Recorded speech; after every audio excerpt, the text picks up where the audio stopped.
They called Russell Redding a butcher after the winter of 1979. Once, those same hills had called him something else. A hero. A man who crawled through smoke and falling rock to drag 12 miners alive.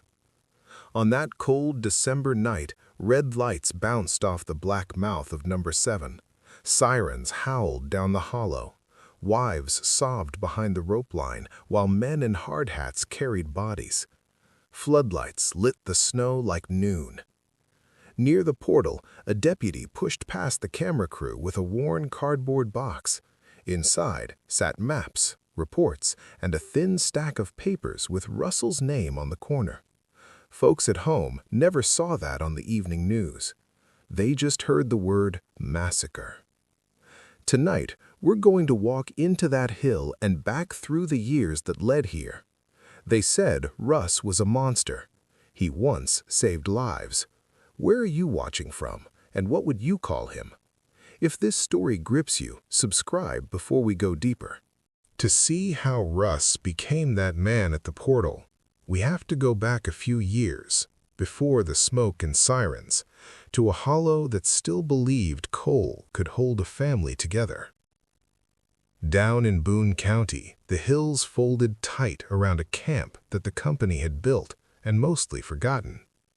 Rows of little houses leaned toward a narrow creek. Laundry flapped over rusted cars. At night, the tipple lights blinked like a second sky, yellow and stubborn over the dark ridge. In those days, nearly every kitchen table in that camp had the same sound. Bills slid across wood. A pencil tapped. Someone muttered about hours cut, shifts lost, or a neighbor laid off. The big seams were thinning. New machines dug faster and cheaper. Men who'd busted rock for 20 years now stood outside the office door, hoping their name stayed on the list. Russ's place sat higher up the slope than most. From his front porch he could see the whole camp, the belts, and the narrow road that wound out toward town. Old-timers said a Redding had been on that hill before the war, before the first deep hole went in. Their claim wasn't in any courthouse book, but it was carved in the way folks talked. That's Redding ground. Inside the camp, people didn't just live on company pay. A few jars eased out of a back shed, a side job hauling scrap metal, a little garden planted where the landlord wouldn't look too close. And for certain families, like the Reddings, there was one more thing. A quiet slope, tucked back in the trees, worked by lantern when times got lean. That coal never passed over the company scale. The law knew about some of it and pretended not to. Sheriffs had cousins in those hollers. Preachers had kin on both sides of the legal line. As long as trouble stayed small and nobody blew up a ridge, outside eyes stayed away. Folks called it looking after your own. They called it the mountain way. Far beyond the hollow, a different power was waking up. New federal rules were rolling out after years of mine explosions and black lung fights. Inspectors from places like Pittsburgh and D.C. were driving into towns they couldn't pronounce, carrying clipboards and code books under their arms. To most miners, those men were strangers with shiny shoes, more rumor than real help. Russ listened when people cursed those inspectors down at the little store. He'd been a safety committeeman once. He'd read parts of the law in a union hall that now smelled more like dust than strength. He knew the rules on paper were stricter than what the company did under the hill. He also knew the company would rather fire 10 men than close a rich seam. Pressure pressed in from every side. Young men saw the draft board or the layoff slip as their choices. Older men saw their bodies giving out while the mines still wanted more. Women took on extra cleaning work or shifts in town, trying to keep lights on while their husbands gambled that next week's pay would be better. Amid all that, the Redding name still meant something. Not money, not comfort. It meant a promise. No outsider claimed their hill, and no company man told them what sat in the rock under their own feet. The hidden slope was more than a hole. It was proof that even in a camp built by someone else, they had one thing that was only theirs. In this tight, worn world, law felt far away, like big city ball scores on the radio. What mattered were the rules people carried in their chests. You didn't steal a man's land, even if there wasn't a paper deed. You didn't tattle to strangers about what your neighbor did to feed his kids, and you sure didn't break a pact once your word was given. That's the ground Russell Redding walked each day, a man caught between an old code and a new kind of power rolling slowly down those roads. He didn't know it yet, but both were going to demand something from him. Most mornings, Russ woke before the alarm. The house was still dark. The only sound came from the fridge and the creak outside. He swung his feet to the cold floor and stretched a stiff back that popped in 3 places. In the kitchen, his wife, Lena, set out biscuits and coffee. The boys shuffled in later, hair wild, school books under their arms. Russ said little, a nod here, a short question there. He watched, he listened, but his mind drifted toward the hill. Under a loose board in the root cellar waited the thing he cared about most. Not his paycheck, not even the small hidden jars that sometimes left by night. Wrapped in oilcloth lay his father's maps. Thin pencil lines tracked a narrow seam that ran behind the official works. The old man had called it our slope. Those maps went back to Russ's granddad. He'd walked the ridge with a lantern and a pick, tapping rock and feeling for air. No engineer had signed those pages. No lawyer had stamped them. But every Redding boy knew the marks by heart. They were told, if times get bad, this is what feeds us. After breakfast, Russ pulled on his stiff work jacket. At the door, he picked up his dented hard hat and lunch pail. On the inside of the steel lamp band, he had scratched a simple R. No one else noticed. For him, it was a promise. He'd bring his crew out, and someday he'd bring his own family full share from their hidden slope. The cage ride down always felt like dropping into another world. Metal slammed, darkness rushed up. Men joked and spat tobacco, but Russ studied faces. Who looked tired? Who seemed scared? Who was getting careless?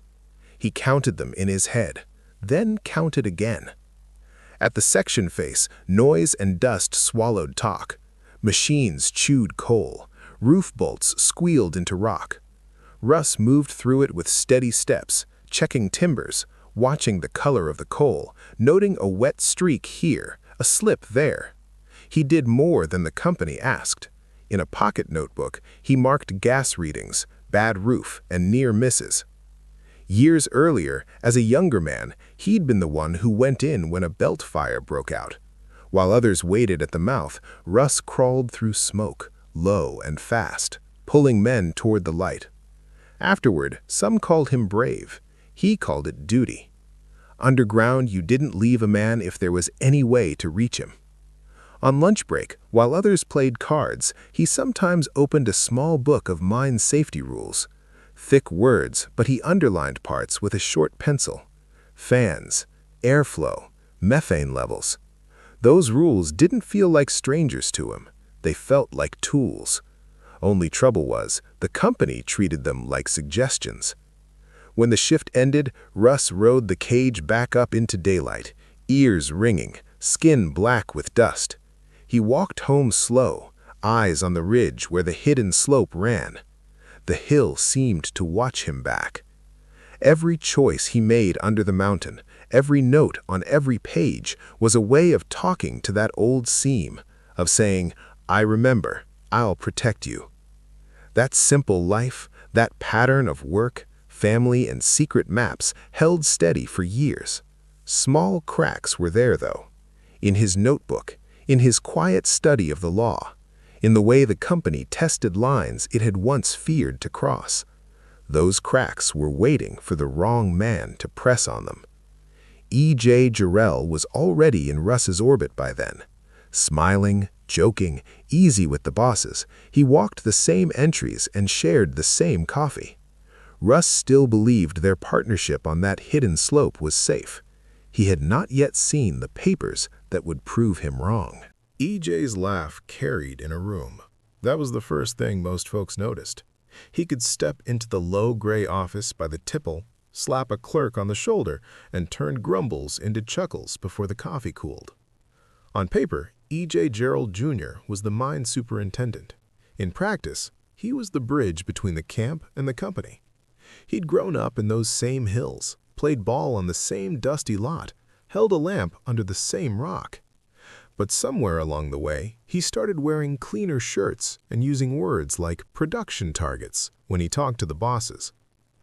Russ had trusted him. Years back, when the two of them first worked the hidden slope by hand, they'd shared sweat and risk. E.J. knew that seam wasn't in any book. He knew which Redding had swung the first pick into it. At the time, he'd sworn, hand on the map, they were partners. 50-50, you and me, he'd said. One fall afternoon, Jo Beth Keenan sat at her metal desk inside that same office, typing up shift sheets. A stack of forms sat to her left. Names, tonnage, dust readings. Another stack, thinner, sat apart, marked with a red clip. She wasn't meant to look too deep at those. She did anyway. The thin stack carried a different kind of heading. New Slope Extension Proposal. The survey lines looked mighty close to where she knew the Redding maps ran. Her heart thudded. Down the page, under Operational Control, one name stood alone. Earl Gerald Jr. No Redding anywhere.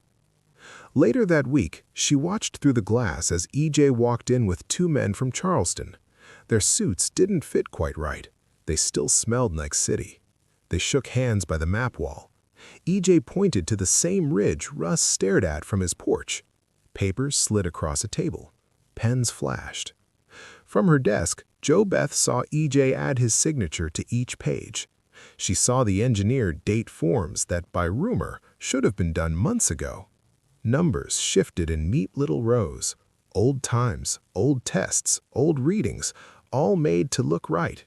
The more she read, the more she understood. They were writing the Reddings out of their own hill.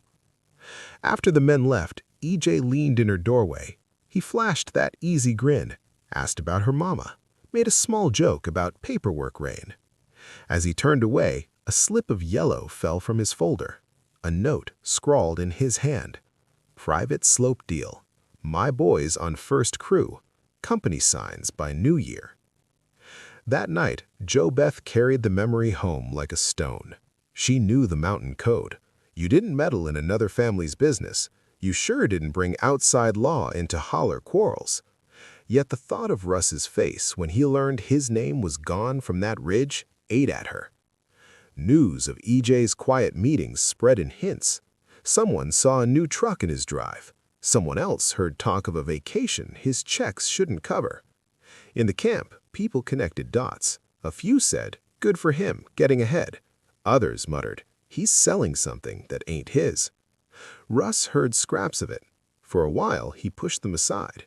E.J. was his friend, his partner, the man who'd once stood headlamp to headlamp with him in that secret cut. Trust held, thin but stubborn, until Jo Beth placed the truth in his hands. The papers she would show him were more than ink. They were a blade pressed right across the old Redding maps. In those lines, the company and E.J. agreed. The hill belonged to Gerald alone. That choice, that signature, was the strike that split Russ's world clean in two. Jo Beth did not sleep much the night before she went up to the Redding place. Wind pushed at the trailer walls. The old heater rattled. She sat at her small table with a shoebox between her elbows and the lamp turned low. Inside, folded tight, were copies she wasn't supposed to have. She had waited until the office emptied, heart pounding while the big clock ticked. Her fingers moved fast through file drawers. Survey sheets, slope proposals, handwritten notes paper-clipped to typed forms. She didn't take the originals. She made quick, shaky copies on the tired machine in the corner. Each page she slid into the shoebox felt like one more step away from the code she'd grown up with. By the time she climbed the rutted drive to Russ's barn, dawn had smudged the sky gray. Russ and his younger brother Dean stood by a rough workbench. The place smelled like oil and cured tobacco. Tools hung in neat rows. An old lantern sat dark, a shadow of the nights they'd once used it at the hidden slope. Jo Beth set the shoebox down. Her hands didn't want to let go. When Russ lifted the lid and saw the forms inside, his jaw worked, but no sound came. Page after page showed the same thing. The line of coal his family had walked for 3 generations, now labeled with a new name, Jarrell. Some sheets showed gas tests that Jo Beth knew were never taken. Others carried dates from before the survey crew had even set foot on that ridge. In the margin of one map, E.J. had scribbled, "Private slope, my boys first, lock this down." Dean swore under his breath, pacing. Russ did not pace. He studied each sheet, brow low, fingers tracing the path of the seam. When he spoke, his voice came out flat. "They're going to record it," he said. "Once they file this in Charleston, it's theirs." Talk turned first, as it always did in that hollow, to the local ways. Dean wanted to catch E.J. alone, fists, maybe more. Jo Beth thought of Sheriff Copley. She knew he'd grown up with their daddies. She asked if he could help. Russ shook his head. No paper deed, no clean proof to lay on a judge's bench. Then Jo Beth, almost as an afterthought, mentioned the dates and false readings. Here they're lying to the state, to them safety men. Those words hung in the dusty air. Russ had spent years marking his own small notes on roof and gas. He knew what the law said a mine had to be. He also knew the company had broken those rules more than once. And now here was proof, in black and white, tied right to the stolen slope. Slowly, another idea took shape. If the local law wouldn't see an old map as a claim, maybe men from outside would care about lies on safety forms. Maybe those lies could drag the company and E.J. into bright light. Russ's mind did not turn away from the other path, though. Anger burned low and steady in his gut. Betrayal like this, of blood and word, called for more than letters. It called, in his eyes, for mountain justice. By the time the barn meeting ended, a harsh plan lay between them. Russ would build a packet for state and federal mine safety offices and for a union lawyer in Charleston. Jo Beth would keep copies. At the same time, Russ and Dean would mark out a night when the men who had touched the stolen slope would be under that hill together. They told themselves it was the only way to make anyone listen. One track of paper, one track of blood, both tied to the same seam. The plan needed a first test. Russ knew he couldn't move straight to the big night. That would draw too much heat too fast. He chose a smaller piece, a man near the center of E.J.'s circle, but not the head. One morning, as the crew moved toward the deep section, Russ walked slower than usual. His eyes tracked the roof, the way the rock sat, the places where the slate ran thin. Years of taking notes had taught him where the mine itself was ready to give. A wedge here, an extra cut there. Not enough to scream sabotage, enough to turn a weak spot into a fatal one. He made his changes with care, adjusted which bolts to order, nudged a young boss to push his men another block that day. He never touched the powder. He only needed gravity and time. By the end of that shift, one of E.J.'s closest cousins lay under a pile of fallen rock. His body came up stiff and gray. Folks on the hill called it an accident. They shook their heads and hugged his widow. Down at the office, the company man wrote, "Unforeseeable event," in neat blue ink. But the mine's own safety man, a tired fellow with bad lungs, walked the scene with a clipboard. He took pictures, measured broken bolts, wrote that poor roof had been showing signs for days. Those notes went into a folder. Later, they would land on another desk far from Boone County. Russ read the report when Joe Beth slipped him a copy. He saw the words, "ignored warning" and "production pressure." They matched the lines he had underlined in his safety rule book. The company had pushed past what the law allowed. One dead man now sat as proof. At home, Russ opened a new notebook. In clear block letters, he listed each safety rule he knew the company had broken that month. Next to each, he wrote where in the mine it had happened and who was in charge. He added the date of the roof fall. The test had worked. The mine could be pushed into killing who he chose, and the paperwork would call it something else. The first blood had been drawn. It would not be the last. The tools he chose, stone, steel, and ink, were now in motion. None of the men laughing in the washroom had any idea that one of their own was turning the mine itself into both weapon and witness. Word of the roof fall rolled straight into the next union meeting. The hall, once packed in better days, held only a thin crowd that evening. Folding chairs scraped on the worn floor. Coffee sat in a metal urn at the back, lukewarm. An older man named Carl, longtime safety activist, stood at the front with a stack of papers in his hand. He had gray at his temples and a rasp in his voice from too many years breathing dust. He'd seen more dead men than he wanted to count. He spoke about the cousin's death in plain terms. Poor roof, rushed work, warnings not sent up the line. His thick finger jabbed at a chart that showed accidents climbing while pay stayed flat. "They're squeezing us," he said, "and they'll squeeze harder if we don't push back together." Russ sat near the middle, arms crossed. He respected Carl. Years back, when the union still carried more weight, Carl had mentored him, taught him how to read dense safety rules and ask hard questions. Tonight, though, Russ's mind was already halfway up that ridge, tracing old map lines. When Carl opened the floor, Russ rose. He talked not just about the roof fall, but about patterns.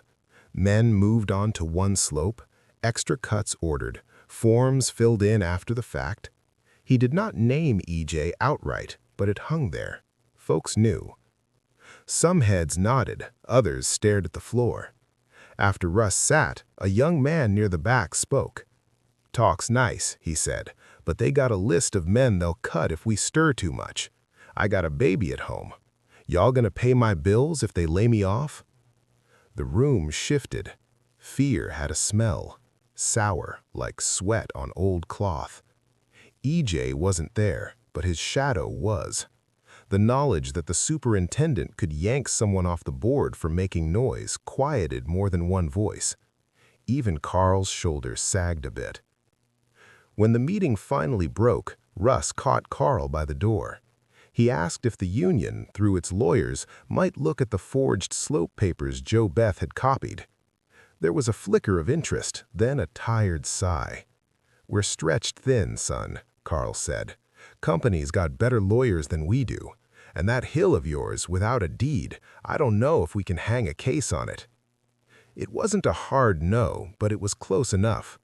The one man who might have turned Russ's anger fully toward legal fight instead of dark payback could not see a clear path. Carl warned him not to take things off book, warned him that once a man mixed personal revenge into a safety fight, the story got muddy fast. Russ heard the words. He even understood them. But walking home under a low sky, boots crunching on gravel, he kept coming back to the same thought. Lawmen and union reps didn't live on that ridge. They didn't feel what it meant to have your people's one secret taken. The union's limits pushed Russ another step away from hope in local structures. If he wanted outside power to see the truth, he'd have to go around the hall, straight to state and federal desks. At the same time, the lack of solid support made the bloody path in his mind look, to him, more and more like the only sure language the hills still understood. Carl left that meeting worried. He saw a tightness in Russ's face he did not like. In his notes, he scribbled a line about growing anger in deep cruise. Those minutes would sit in a file until long after the sirens wailed. Snow threatened the next week, thin flakes riding the wind. In her small trailer, Jo Beth wrapped an old quilt tighter around her shoulders and spread company ledgers across the table. The place smelled like coffee and fried potatoes. A tiny radio murmured country songs in the corner. She drew lines in a notebook, copying names from payslips: Jarrell, Hensley, Mercer, related by marriage. One by one, she circled the men who had been moved onto the new slope work. Their hours jumped. So did their bonus pay. It didn't take a detective to see a pattern. Between the columns, Jo Beth kept catching bits of the men's lives in her mind. She pictured Lonnie Jarrell's boy, braces on his teeth.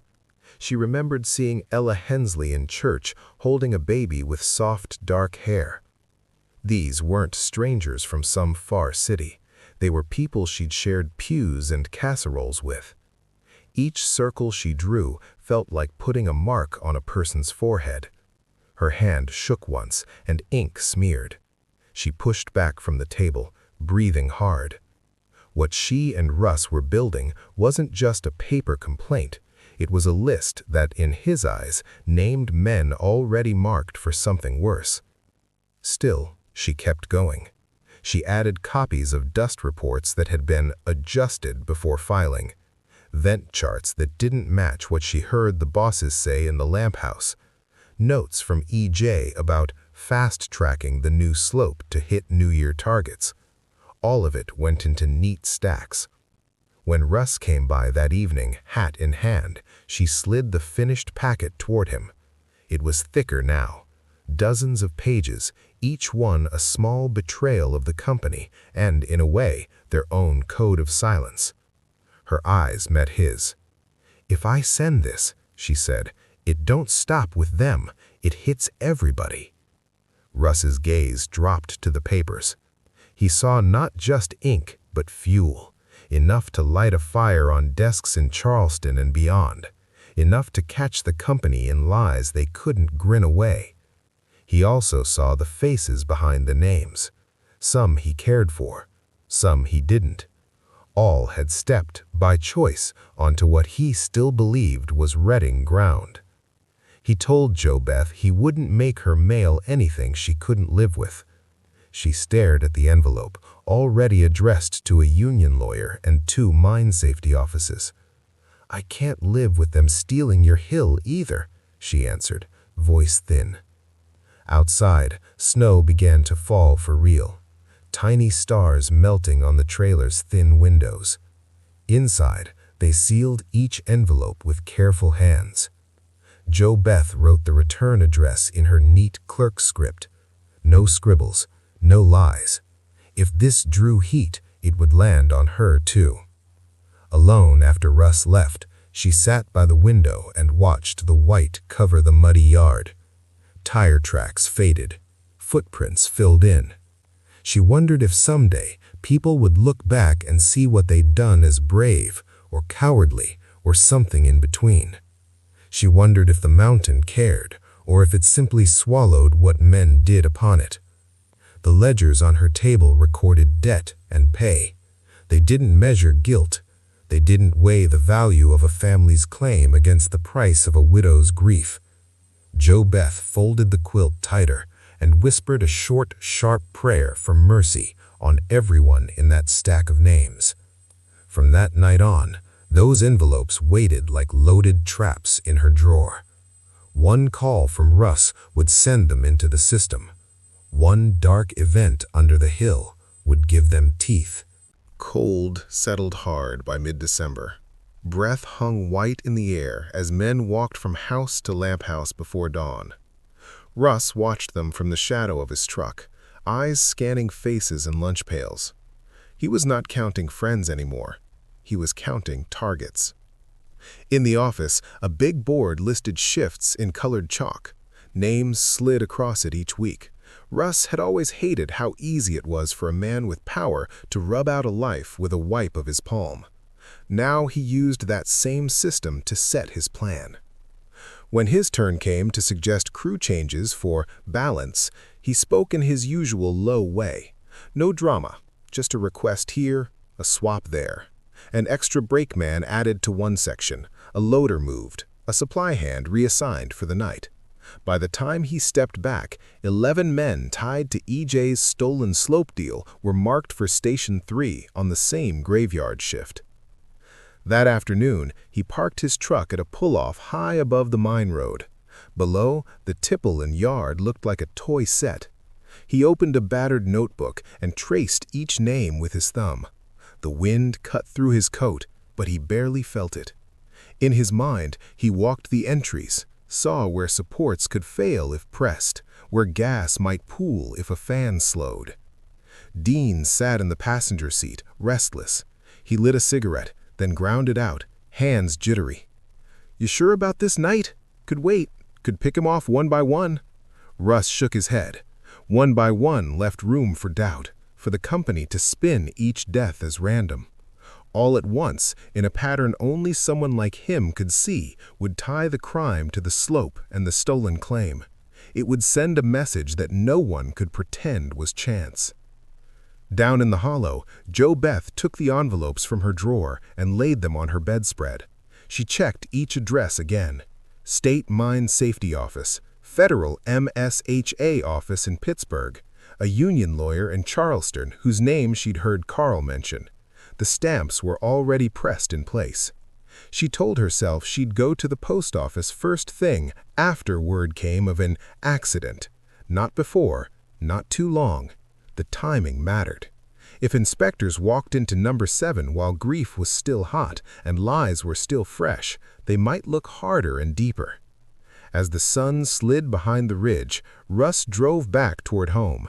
He ate supper in silence, Lena watching his face like she wanted to ask a question and chose not to. Later, alone in the root cellar, he took his father's old map from its wrapping. He laid it beside the copied company papers. Same seam, 2 stories, one whispered, one typed. In that dim space, with dirt on his boots and cold stone at his back, Russ felt the full weight of what he'd set in motion. He wasn't just planning to kill men, he was reshaping how the world would remember who owned that slice of coal. Before bed, he checked the calendar on the wall.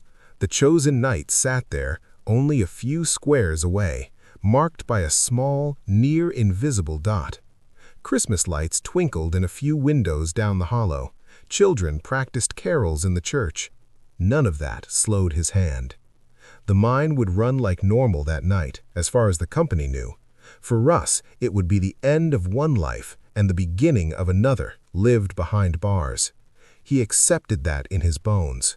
He only hoped the paper trail they'd set up would carry his side of the truth into rooms he'd never step inside. The chosen night arrived with a sky clear and sharp as glass. Stars hung over the ridge. Frost silvered every rusted car hood in a camp. In the lamp house, men joked about the cold while they checked batteries and tags. Russ moved among them, a quiet shadow. When the cage dropped, the air turned damp and close. Down in Station 3, Russ directed his crew with a steady hand. His changes had already been made days before. Bolts left just shy of safe. Vent curtains pinned in ways that let gas slip. Powder stored where a single spark could reach it. 11 men tied by blood or favor to EJ's slope scheme worked that cut. They laughed at old jokes and grumbled about the hour. None of them knew how carefully their positions had been chosen. Dean kept watch from a crosscut, heart hammering, ready to move when Russ gave the sign. Far above, in the office, EJ sat with maps spread on a table. He liked graveyard shifts for paperwork, fewer eyes on his back. He sipped coffee gone lukewarm and thought about how, in a few weeks, his name would sit clean on a legal slope claim. The first jolt came just after midnight. Deep in the entry, a soft rumble turned into a hard crack. Rock sheared from the roof. A curtain of dust rolled out, thick and choking. Lights swung. Someone yelled. Then, the second blast hit, where gas had been building. Fire chased air. On the surface, the night guards saw a flicker of flame at the portal. Sirens screamed awake. Phone lines lit. Within minutes, trucks from the volunteer fire squad and the rescue team clawed up the narrow road, tires throwing gravel. Families, woken by the sound, pulled on coats and hurried toward the glow. At the same time, Jo Beth jerked upright in her bed. Her phone rang once, a short, sharp burst. A friend's voice on the line said only, "Number 7 blue." She hung up with shaking hands and reached for the waiting envelopes. By the time the first ambulance roared past her trailer, she was already walking toward the post office box at the edge of town. Down by the drift mouth, the scene turned wild. Floodlights bathed the yard. Smoke poured from the opening, smelling of burning belt and scorched rock. Rescue crews in fresh coveralls and bright helmets rushed past shivering wives and sleepy children. A folding table went up for tags and tools. Bodies started to come out around dawn. Covered in soot, wrapped in sheets or old blankets, they were laid in a neat, awful row. One by one, names were checked against the list. Mothers wailed. Men stood stone-faced, fists jammed deep into pockets, eyes wet. A quiet murmur ran through the crowd as people noticed a pattern. Jarrell, Hensley, Mercer, again and again, the same tight knot of kin and friends. It should have been random, they thought. It did not feel random. EJ arrived white-faced, hair slicked back in haste. He pushed past a deputy, shouting for his crew, for his boys. When he saw two black-covered forms that carried his blood, his knees buckled. No one in that moment saw the papers he'd signed. They saw only a man destroyed. Tucked inside one dead man's wallet later, a small folded scrap of paper would be found. On it, in rough pencil, someone had written 6 words, "You can't own what ain't yours." That note, along with the row of linked surnames, turned a tragedy into a riddle that demanded an answer. By the time the sun cleared the trees, Jo Beth's envelope sat in 3 different mailbags, headed toward desks where men in suits would soon read about a stolen slope, false safety forms, and a pattern of risk that matched the bodies cooling on that frozen ground. As the smoke thinned over number 7, Sheriff Mark Copley's office filled up. Maps were unrolled on desks, phones rang non-stop, coffee pots emptied and filled again. Outside, news trucks lined the street, their antennas poking at the gray sky. Soon, a rental car with out-of-state plates pulled into the gravel lot. Out stepped Henry Patel, a federal mine safety investigator. His tie looked out of place in that small brick building. He carried a worn briefcase and a face used to seeing bad things underground.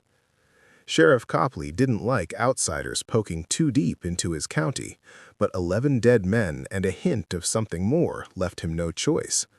He led Henry into a back room where a folding table held the first stack of reports: the mine's accident log, Carl's old union minutes, and a thin cardboard box marked anonymous materials. That box had arrived by courier from the state office only hours earlier. Inside sat the copied forms and maps Jo Beth and Russ had assembled.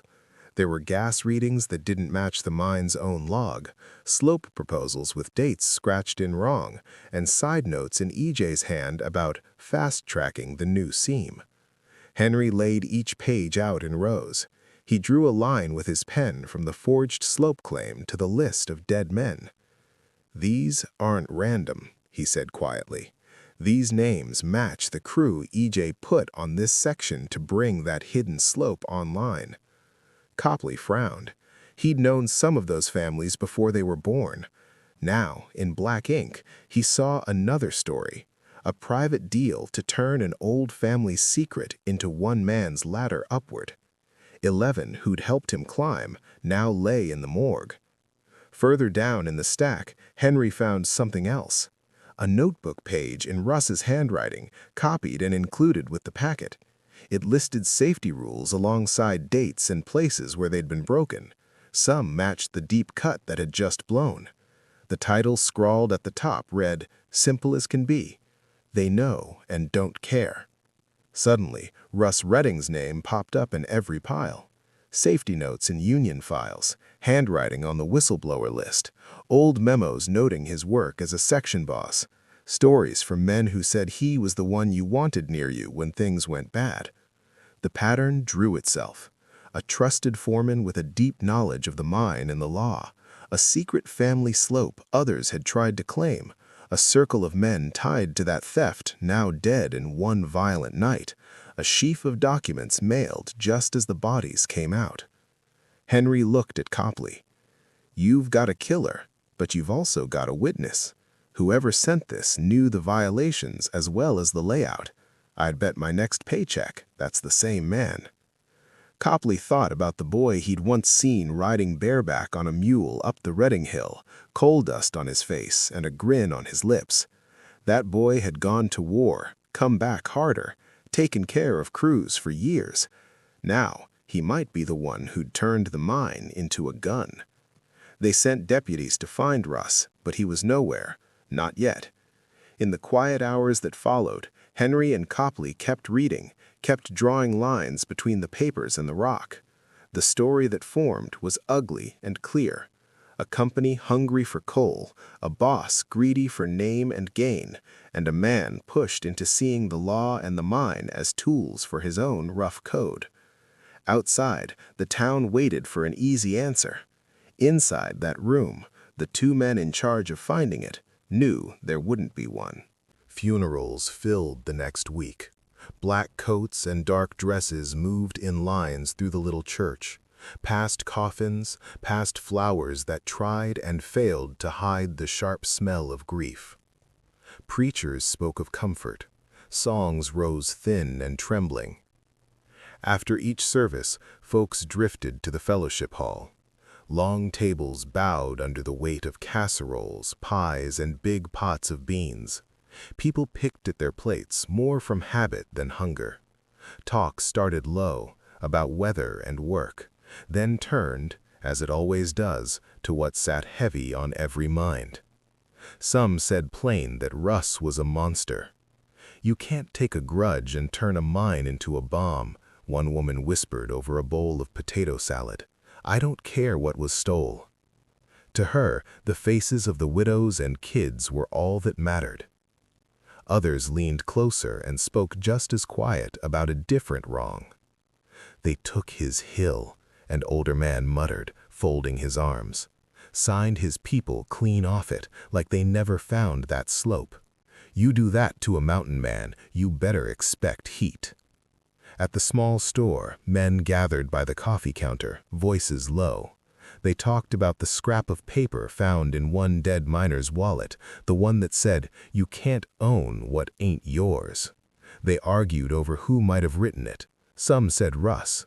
Some said it sounded more like something his daddy might have said.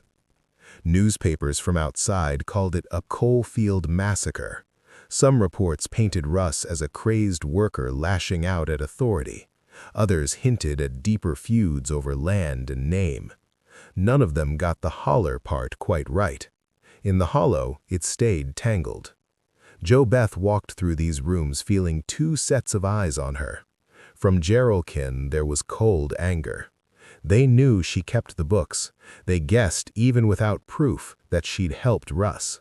From Redding cousins, there was a tight, sad respect. She'd stood with blood, but it had come at a cost they didn't all agree was worth paying.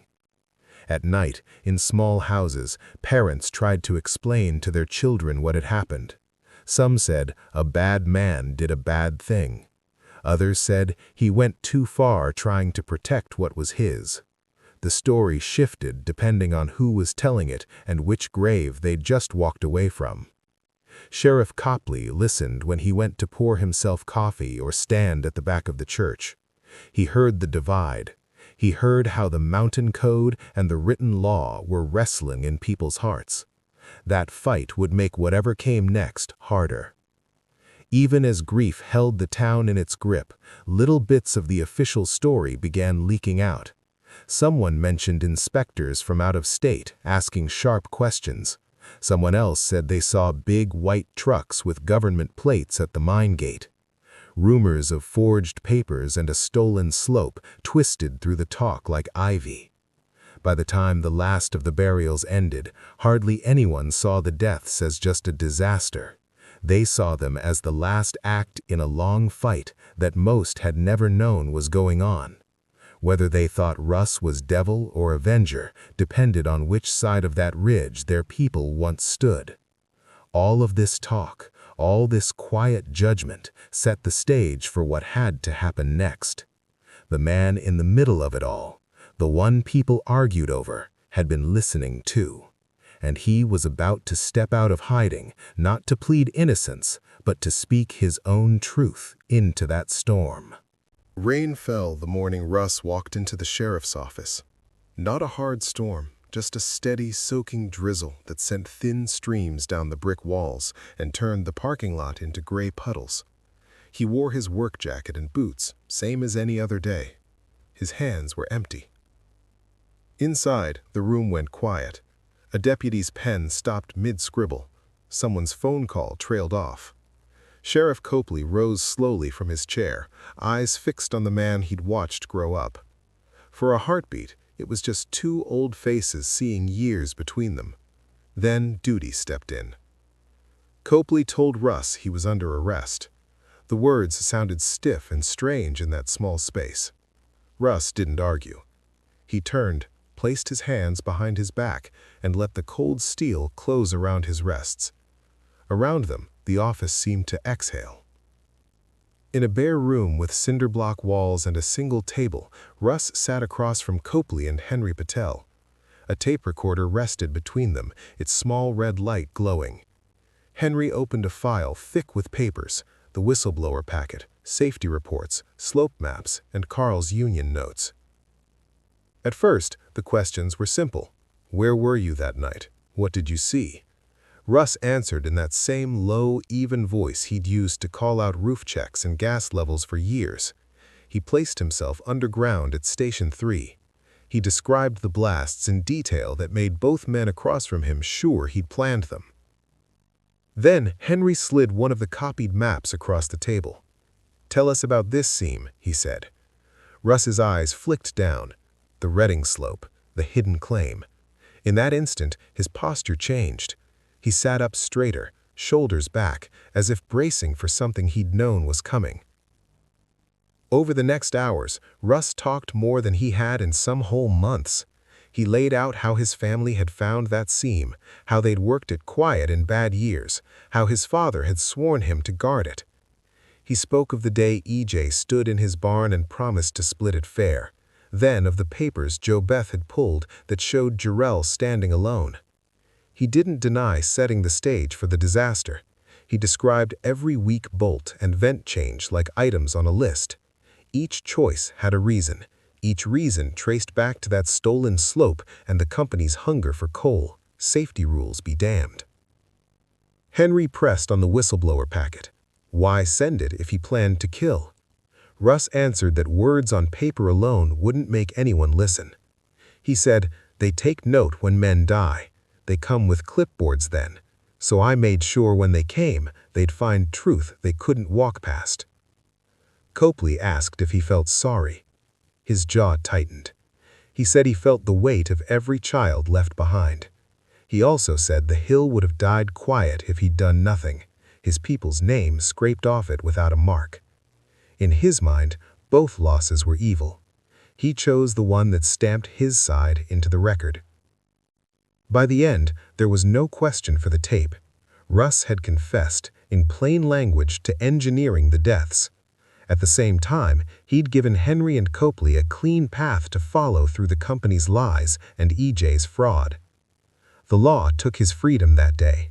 Yet, through that recorded talk, Russ made sure the story the world would hear wasn't just about a madman in a mine. It was about a long theft, a failed system, and a man who trusted neither, so he tried to bend both to his own harsh code. When they led him to a cell, he did not look back. The next part of his life would play out in courts and cages. His role in shaping what came down on the company, though, was now locked into those reels of tape. The courthouse smelled of old wood and damp coats the day Russ went on trial. Reporters crowded the front steps, microphones in hand, hoping for a shot of the Massacre miner. Inside, locals squeezed onto hard benches, faces pale in the dim light.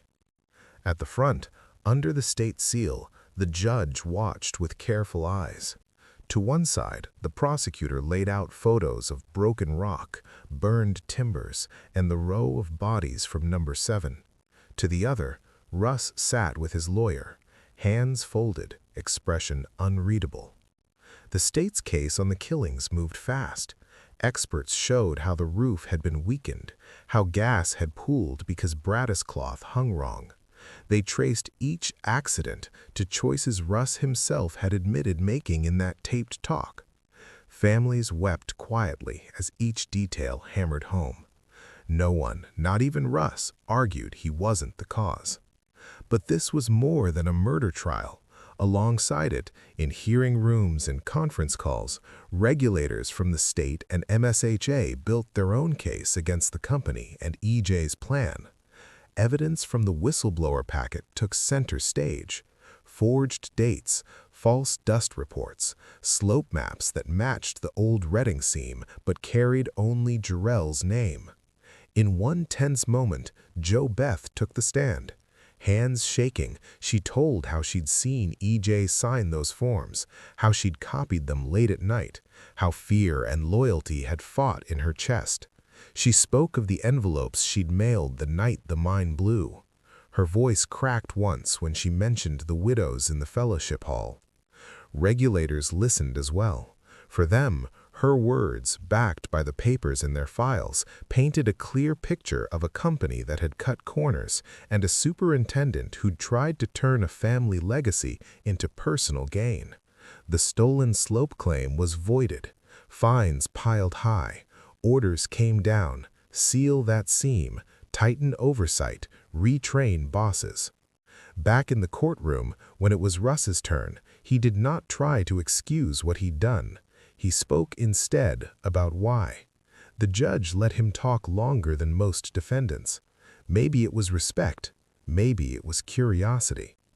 Russ told the jury about his father's maps, about the night in the barn when he realized EJ had written the Redding name out of their own hill, about his belief that no lawyer would fight for an unrecorded claim from a poor family.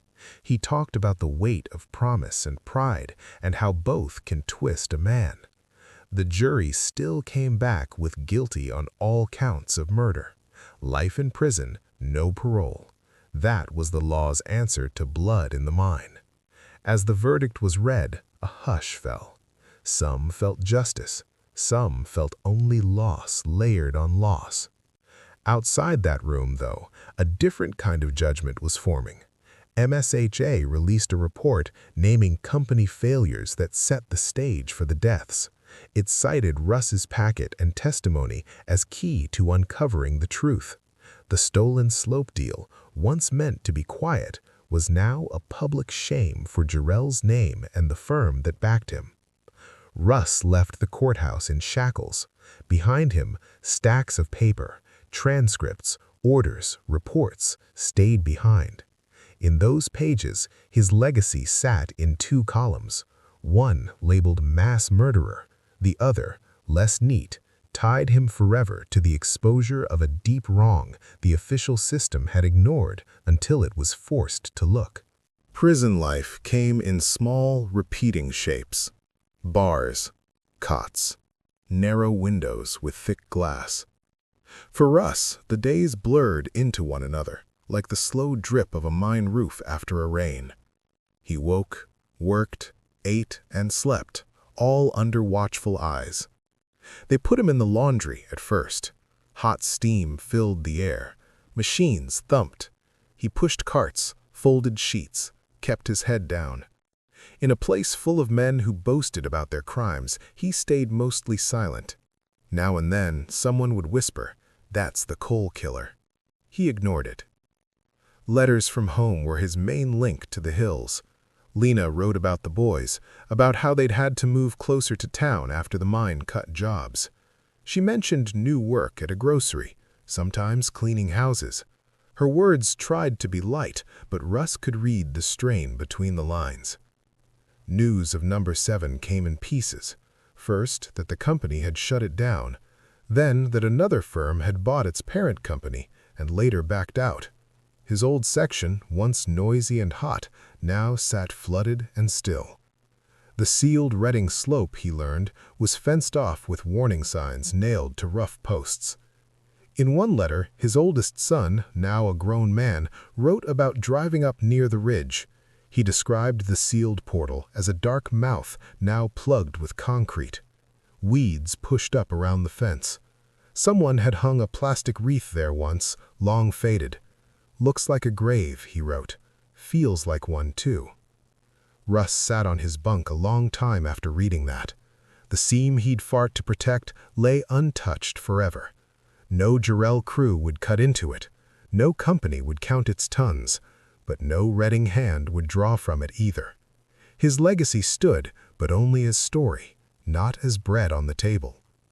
From time to time, lawyers for the union or reporters would send forms asking him to confirm details for safety training or write answers for articles about mine reform. He always responded. Careful, clear notes. He wanted the next generation of miners to know where the dangers hid and how bosses might lie. If his blood price had to stand, then someone had better learn from it. He never once sought parole hearings. The law had spoken. In his own code, a man took what came with his choices. Some nights, lying on his thin mattress, he replayed the faces of the dead. Some had laughed with him, drunk with him, held his babies. Their ghosts sat heavier than concrete. In the yard, on clear days, he'd look toward the faint line of distant hills. They were not his exact ridge, but they were close enough to stir old feeling. He'd close his eyes and see the root cellar, the barn, the secret map. In that inner picture, his father still stood there, lamp in hand, seam at his back. Years marched on. His hair went gray. His hands, once strong enough to swing a pick all shift, grew stiff. The world beyond those fences changed in ways he only half understood. Yet one thing held. Whenever papers spoke of the Reading case, they tied his name to both horror and hard truth. That double shadow followed him to the end of his days. In the quiet corner of a prison infirmary, he died with no crowd, no speech. Only a worn file at the foot of his bed carried the story of what he'd done for and to his people. The hill, far away, stayed silent. Time did not stop for the families left outside the wire. It moved in lurches and slow drags. Seasons turned, children grew, graves aged. The echo of that winter in 1979, though, kept shaping lives long after the sirens faded. Lena Reading carried the Reading name through hard years. Some neighbors crossed the street rather than talk to the killer's wife. Others brought over food and help when money ran tight.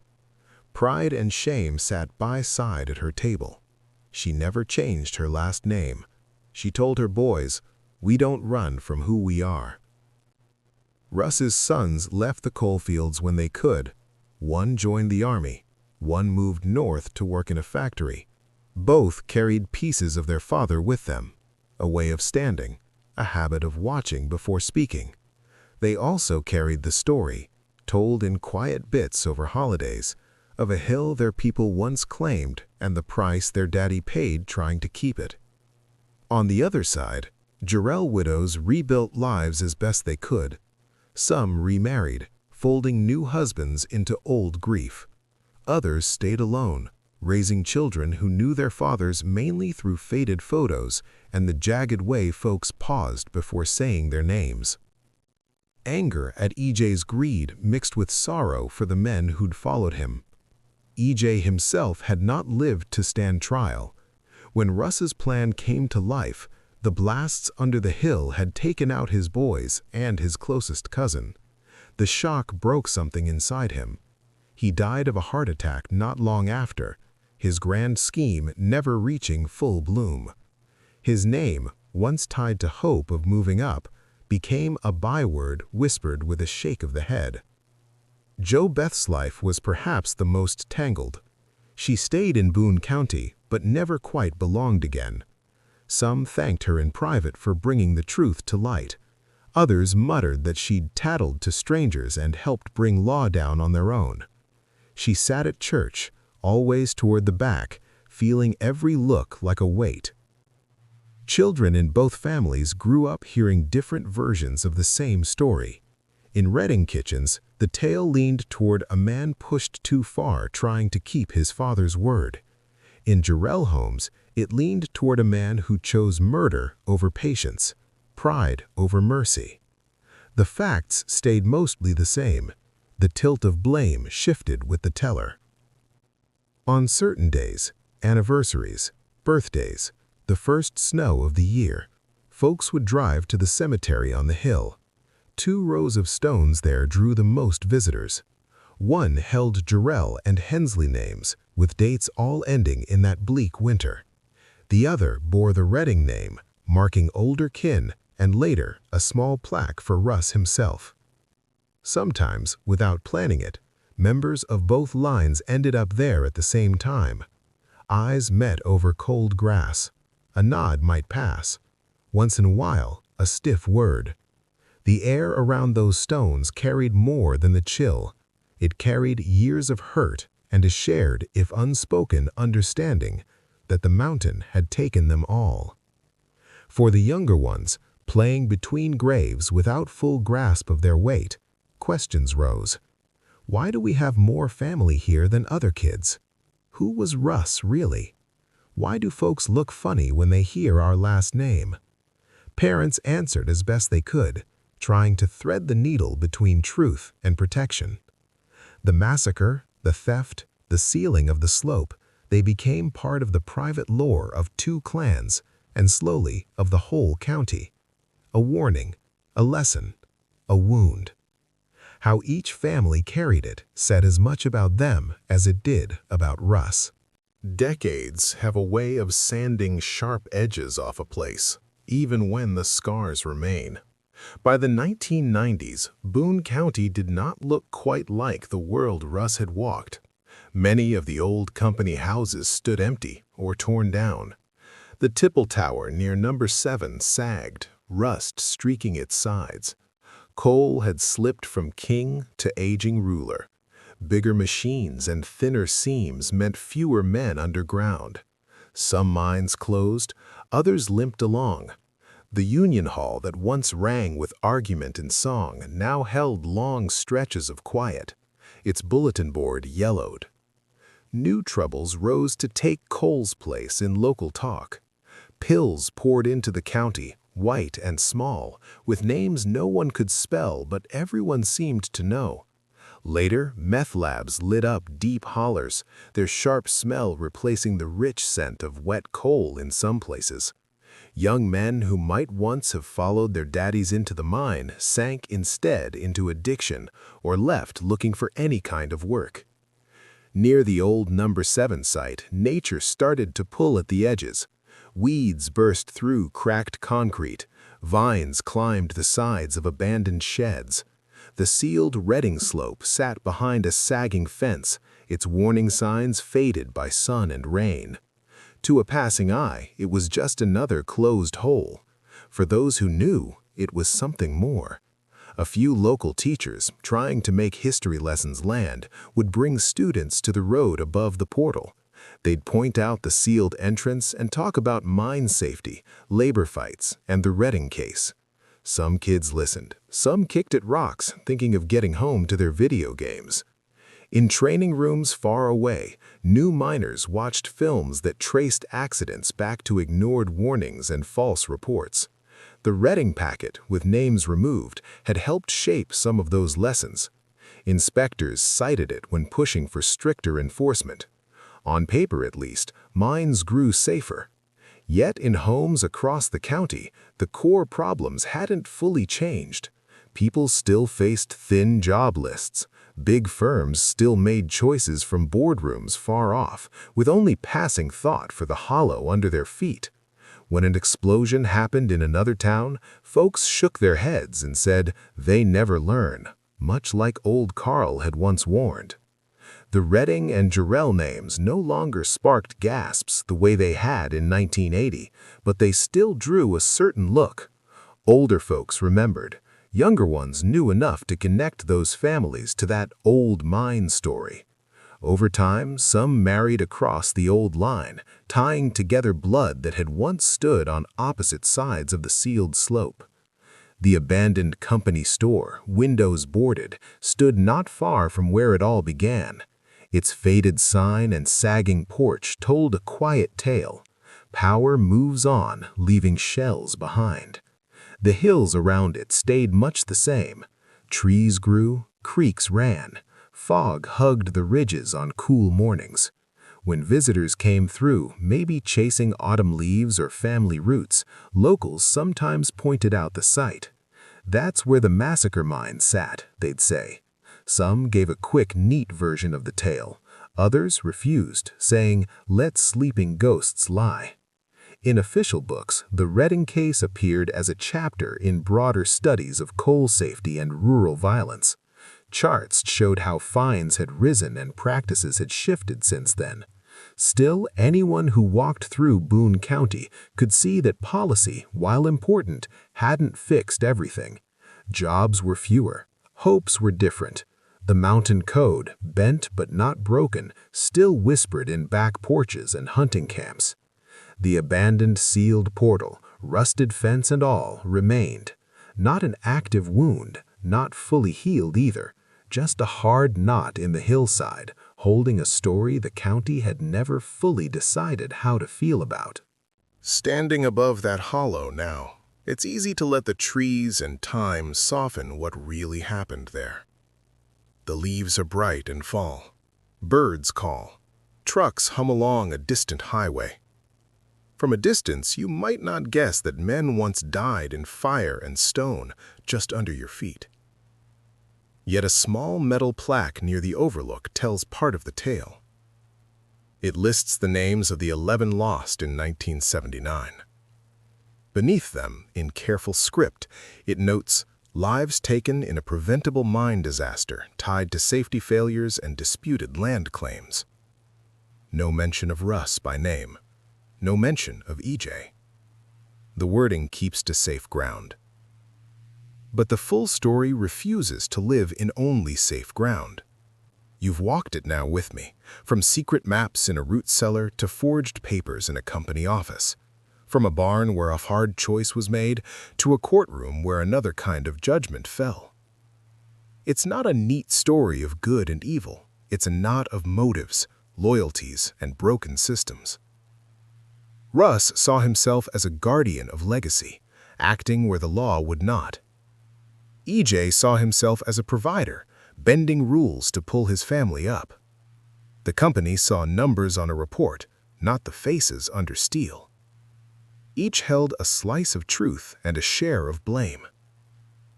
The legal butterfly, those whistleblower papers that recorded talk, forced big power to face its part. Fines were paid. Rules were changed. The stolen slope claim was wiped clean. On that level, you could say the system, poked and prodded, finally did some of what it should have done earlier. Yet the way Russ chose to light that fuse turned his act of exposure into a massacre. 11 dead men, some greedy, some just following orders, never got to explain themselves in court. Their children grew up with ghosts where fathers should have stood. No safety training or new code line can balance that ledger. People in Boone County still feel this tension. Was Russ a monster, as some papers wrote? Was he a man pushed beyond sense, acting out a mountain code the modern world calls murder? Are those even the only choices? The answer shifts depending on whose kitchen you sit in, whose grave you stand by. This story presses a hard question on all of us, far beyond one West Virginia ridge. What do people do when the structures meant to protect what matters most, land, name, work, safety, fail them or ignore them? Some walk away. Some suffer in silence. Some, like Russ, reach for tools they should never use and call it justice.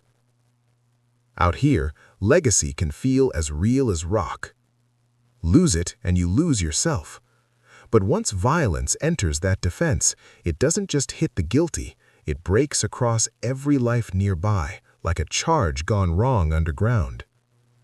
The Redding case makes that plain. As you think about this hill, this sealed mouth in the earth, hold both truths at once.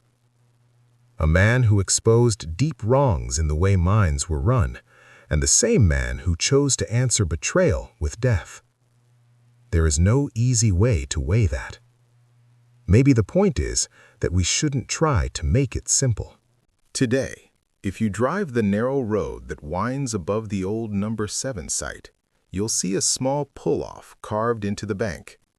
A metal gate blocks the overgrown lane that once led straight to the portal. The fence leans. The yellow warning signs hang crooked. Weeds poke through cracked gravel. On some days, a camera crew stands there.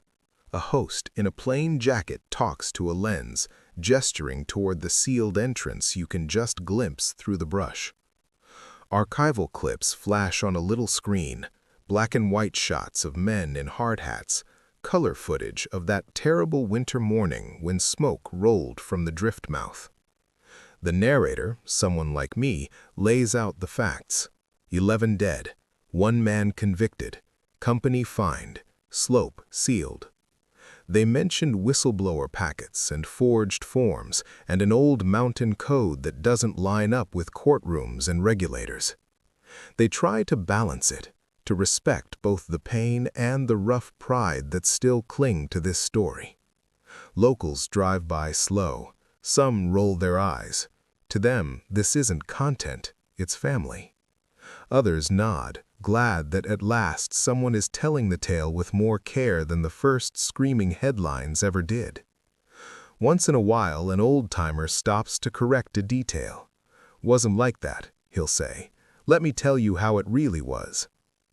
Down the hill, kids play near the creek, most of them more worried about school and screens than about men who died before they were born. Still, every so often, one will ask about the fenced-off hole or the names on that little plaque at the overlook. When they do, they get pieces of a story shaped by love, anger, or both. The hill holds its silence. It doesn't care about our sides. It just keeps what was done under it. That's the thing about places like this. They remember in stone, while we struggle to remember in words. You've heard my telling now. You've walked from the sirens to the secret maps, from the courtroom to the rusting fence. You've seen how legacy, pride, fear, and broken systems can twist together until a man like Russ Redding chooses a path that can't be walked back. So I'll leave you with this. If someone tried to erase your family's only claim, the one thing that proved you belonged to a place, would you trust distant offices and slow courts to set it right? Or, sitting in a dark barn with papers on the table and rage in your chest, would some part of you reach for rougher tools? Where are you watching from tonight? And how does this story hit your own sense of right and wrong? If you want more long, hard looks into hidden corners of American hills like this, subscribe and share your thoughts below. Out here, stories like the Redding case don't end, they echo. The next choice, the next code, might be closer to your own front door than you think.